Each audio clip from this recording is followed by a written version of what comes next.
Well, journalist Annette Scott from Farmers Weekly has been following along the story around farrowing crates reviewed since a High Court decision in November. And the New Zealand pork has come out to say that the government is letting Kiwis down as a country faces an increasing flood of imported pork products. New Zealand Pork has long called for clear country of origin labelling on all imported pork, most of which is produced in countries using practices ruled illegal in New Zealand. The pork industry also remains concerned over the lack of viable alternatives following this High Court decision that's left pig farmers facing an uncertain future about the use of farrowing crates. So New Zealand Chief Executive David Baines joins us now. David, can you please start by setting the scene around the process of the High Court decision and where we are to date? Sure. Good evening, Sarah. It's often a bit misunderstood in terms of what did the judge actually decide, because effectively it's a process decision where the judge looked at the way that NAWAC, which is the National Animal Welfare Advisory Committee, conducted its process previously and found that that process was inadequate. So the decision itself is not suggesting that the use of farrowing crates is illegal. Essentially, it was a procedural issue that the judge ruled was inadequate and therefore invalidated the decisions that were enacted as a result of that process. So said to the government, right, you guys get back to square one and redo this process of setting some welfare regulations. So essentially, because of that mistake that was made by NAWAC, the minister now is working with urgency to put some new regulations in place. So we had always understood and expected that the normal review of regulations would take place, but because of this court case, it's now occurring with some urgency. So this court case is being driven by the New Zealand Animal Law Association and SAFE, and NAWAC is the National Animal Welfare Advisory Committee. So effectively trying to get on with business, yet a court decision hanging over it. Well, effectively, what the decision has done is it said that the previous determination from NAWAC, which said that there was really no better system than the current use of farrowing crates, so therefore permitted its use, the way that NAWAC came to that decision was deemed unlawful.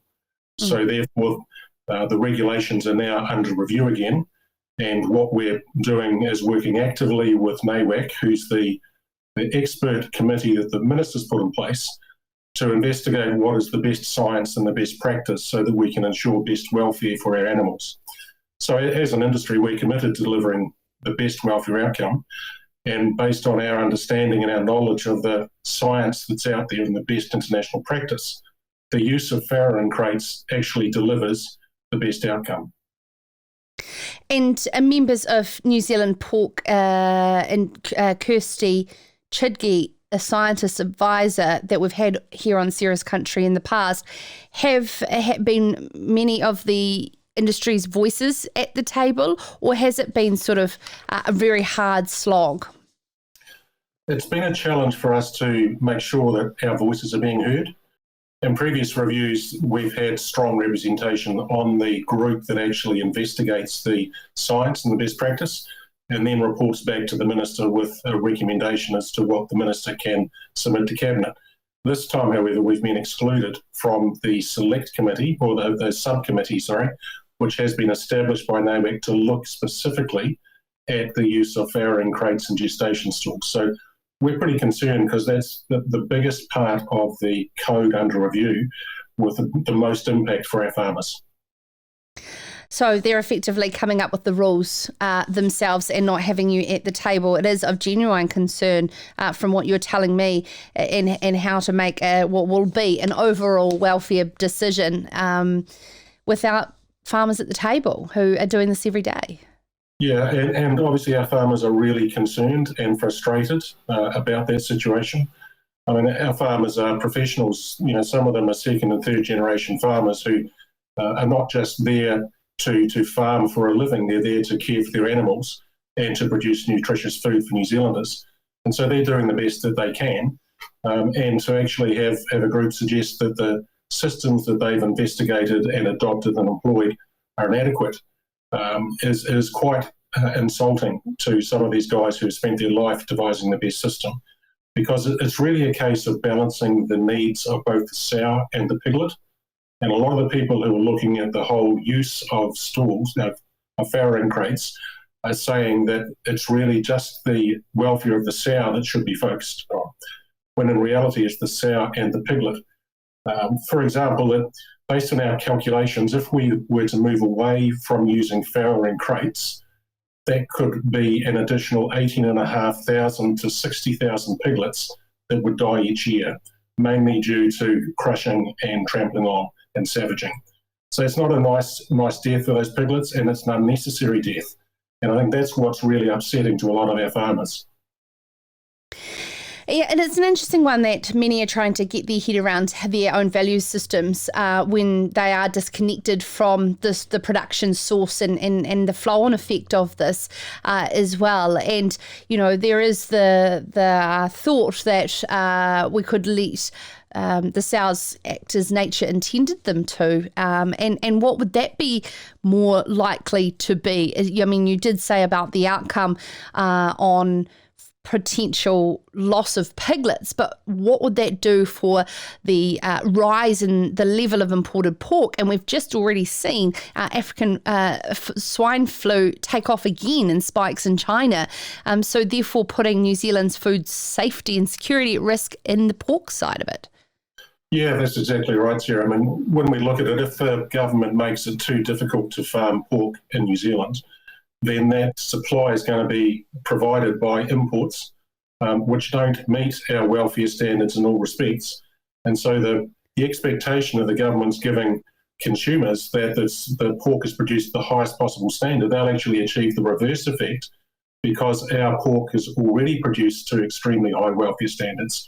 But if we go out of business, then we're going to have to rely on pork which doesn't meet our current levels. Oh, we've got a few ludicrous things we're discussing on the show tonight, and having the highest animal welfare standards of an animal that no longer exists in a farming system here in New Zealand yet allows 100% to come in seems absolutely ludicrous, David. And I absolutely feel for the pig farmers whose worlds and of uncertainty must have changed overnight. Yeah, definitely. I mean, there's a lot of frustration. There's a lot of uncertainty. Because the government is saying that, you know, we need to move towards change, but haven't identified what that change is and haven't indicated what a time frame will be.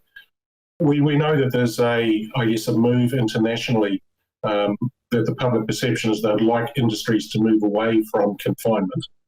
The reality is that our current system only has sows confined 20% of their time. The rest of the time they're out in group housing. So they're only confined during the period in which they're giving birth and feeding their piglets. As soon as the piglets are weaned, they're back into group housing.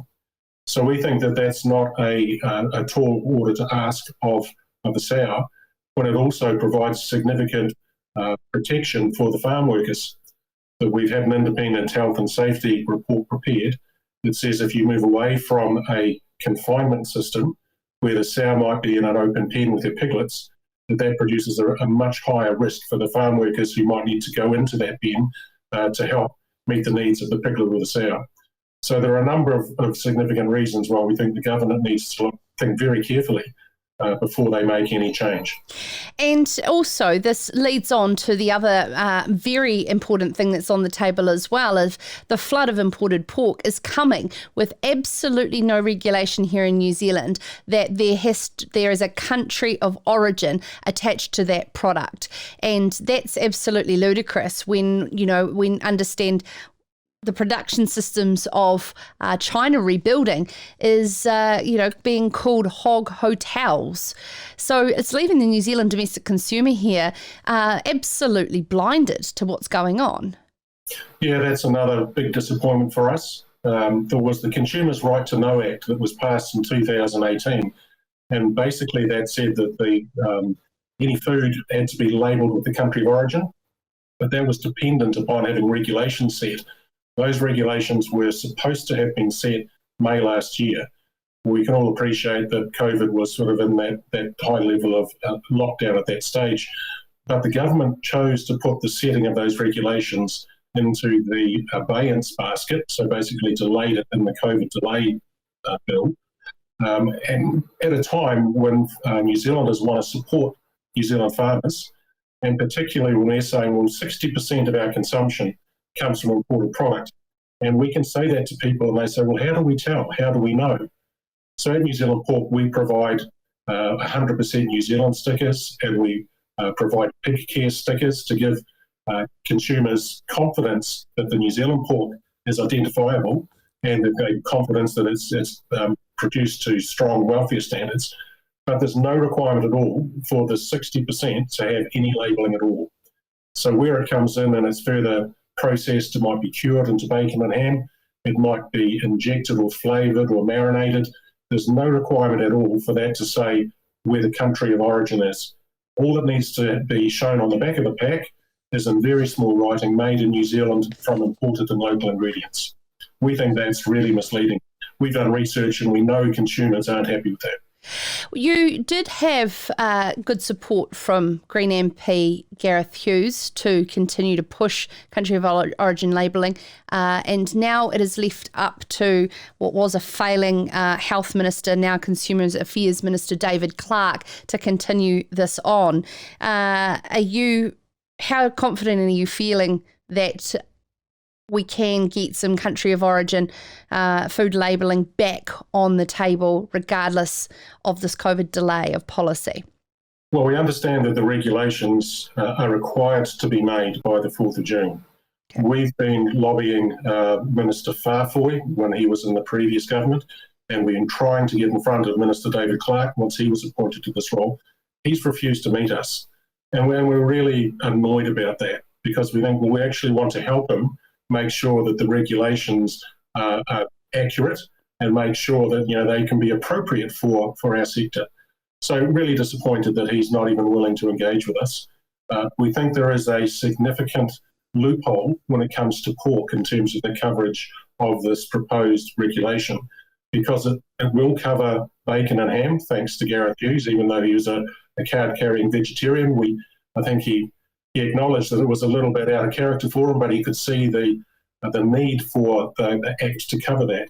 So cured product is covered by the Act, as is fresh product.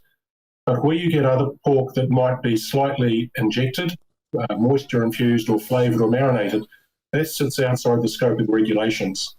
So we've been suggesting to the Minister for over a year now that they should make sure that the regulations are wide enough to cover that sector of the market as well. David, I look forward to the day that you can join Sarah's Country and give me some really positive news. I would love that, Sarah. I am reading here there is a major co-funded research proposal under the SFFF program from New Zealand Pork. What is some of the innovative things that you are working on apart from just lobbying all the time? Yeah, well, what we're saying to the government is that we accept that there's a desire for change, but we're saying that any change that's made, particularly to welfare standards, needs to move to an improvement in welfare. So it shouldn't be change for change's sake. So we're saying let's look at the research which is already out there, because we've invested significantly with Australian pork, and over more than 10 years we've invested as one of the foundation members of the research centre over there. So we're looking to see what is the best practice internationally. What we're saying to the government is, how about we invest together, do some summary of that research so that we can identify what's most appropriate for New Zealand, do some field testing in New Zealand so that we can say, yes, this is commercially viable and the theory works in New Zealand context. Then once we've proven that there is a better alternative that delivers a better welfare outcome, we'll wholeheartedly move towards that. Fantastic. Thank you so much for your tireless work. CEO of New Zealand Pork, David Baines there. I'd like to hear your thoughts wherever you may be watching along live on Sarah's Country Facebook or YouTube channel, or on sarahscountry.com. You can flick me an email, sarah@sarahscountry.com as well. I want to continue to follow, and always will do, this New Zealand pork story, because it is one of grave concern that needs all the attention it can get, and certainly has been an ongoing battle for the pig farmers here in New Zealand for quite some time. So my heart goes out to you. But if you've got any further information and the areas that you'd like to discuss on this, this is the type of thing that we can create an opinion maker show around and find solutions to, and have all those voices at the table. And let's even try and get some government officials to that as well. It's been a struggle for David and his team. Oh, nice boots. Yeah, thanks. They're new.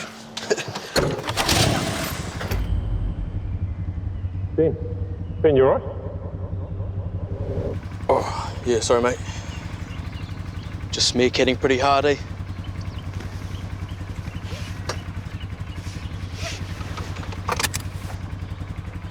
Yeah, I just said to myself, Ben, work hard.